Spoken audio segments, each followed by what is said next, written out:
बहुत बार आपके माइंड के अंदर ये क्वेश्चन आता होगा कि आप जिस चीज़ से रिलेटेड सोच रहे होते हो उसी से सिमिलर आपको प्रोडक्ट दिखते हैं। किस तरीके से आपको ब्रांड्स टारगेट करते हैं, क्या टारगेटिंग होती है, क्या बेसिकली पॉइंट्स ब्रांड्स टारगेट करती है जिसकी वजह से आपको एड्स दिखती है, वो सारी चीज़ें हम डीप में इस वीडियो में कवर अप करने वाले हैं। So hey guys, welcome to this another video. This side Kapil रांगनाले।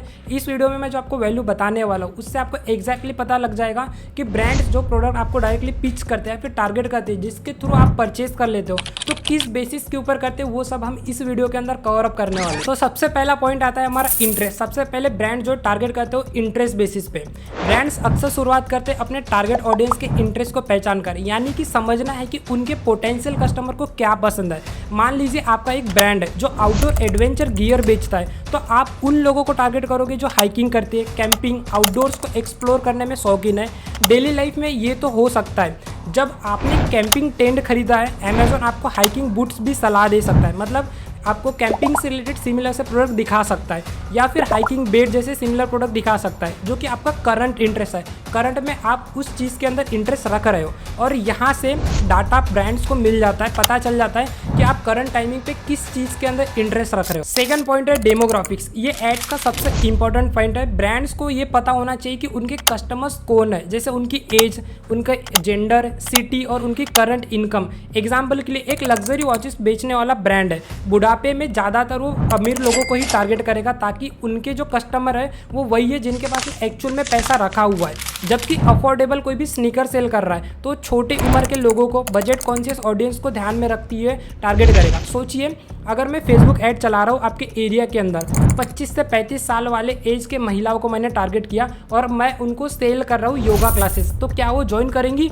Obviously वो ज्वाइन करेगी। थर्ड है हमारा बिहेवियर।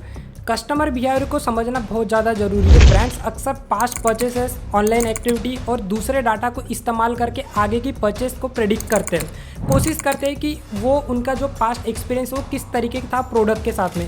इमेजिन कीजिए कि आपने ऑनलाइन हेल्थी रेसिपी रिसर्च की और फिर आपको ब्लेंडर, फिटनेस ऐप्स और ऑर्गेनिक ग्रॉसरी डिलीवरी सर्विसेज के एड्स दिखने लगे। ये बिहेवियर बेस्ड टारगेटिंग का एक उदाहरण है। फॉर एग्जाम्पल मैं सेकंड एग्जाम्पल आपको ईजिली देता हूँ। देखो आपका बर्थडे पास में आने वाला है, पहले आपने बर्थडे से रिलेटेड कोई भी सामान प्रोडक्ट परचेज किया। जब आपका बर्थडे आ रहा होता है उससे पहले आपने जो चीज़ें देख रही होती है वो एक्चुअली डाटा सेव होता है फेसबुक के पास में या फिर जहाँ पे भी टारगेटिंग हो रही होती है।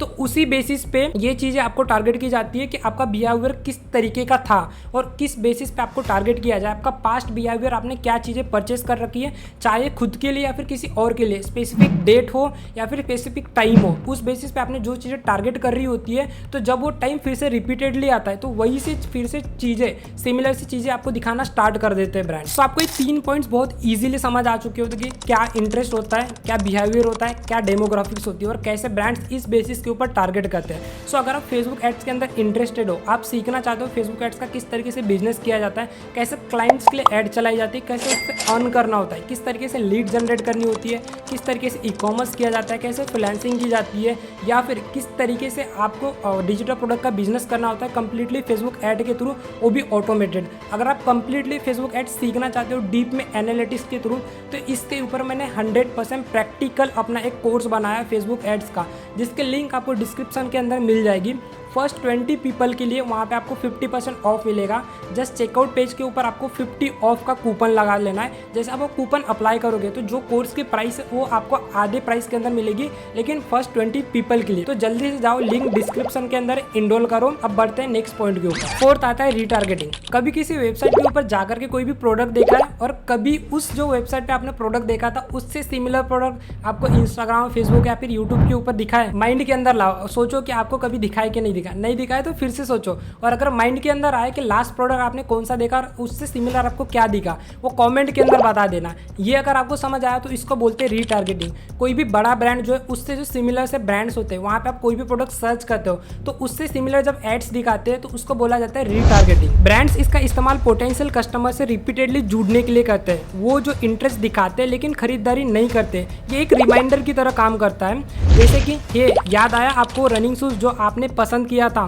ये एक इंडिसिसिव शॉपर्स को भी बायस में बदलने का प्रैक्टिकल तरीका है। इस तरीके के वीडियोस बनाने के लिए और रिसर्च करने के लिए आपके वैल्यूएबल कंटेंट लाने के लिए बहुत मेहनत लगती है। एडिटिंग, स्क्रिप्टिंग और रिसर्च, इनमें बहुत सारा टाइम जाता है। तो अगर आपको थोड़ा सा भी वैल्यू देखने के लिए मिलता है इस वीडियो के अंदर तो वीडियो को लाइक कर लो, और अगर अभी तक चैनल को सब्सक्राइब नहीं किया है तो सबसे पहले वो कर लो और बेल नोटिफिकेशन को भी क्लिक कर लेना, ताकि आपको डेली अपडेट्स मिलते रहे, क्योंकि 1 वीक के अंदर हमेशा एक वीडियो अपलोड होते रहता है। सो 5th पॉइंट है हमारा इमोशनल अपील। इन सबको पॉइंट के माइंड में रखते हुए ब्रांड्स इमोशन इवोक करने का भी ट्राई करते हैं। वो अपनी ऑडियंस के साथ में रिजोनेट करने वाली कंपेलिंग कहानियां बनाते हुए, उदाहरण के लिए हम देखें एक चैरिटी स्टोरीज बनाते हैं जो कि इमोशनल हो, नीडी हो, इंडिविजुअल्स पर्सन की हो, जिससे आपके माइंड में डोनेट करने का ख्याल आए, जहाँ पे भी लोग इमोशनल हो जाते हैं। इंडिया के अंदर इमोशनल मार्केटिंग बहुत बेटर वर्क करती है। रिसेंटली सैमसंग ने अपने एक ऐड कॉपी निकाली थी जहाँ पे उसने कुछ डोनेट चैरिटी करी थी, मतलब बहुत दूर से जाकर के उनकी एक वैन जाती है जहाँ पे टीवी आती है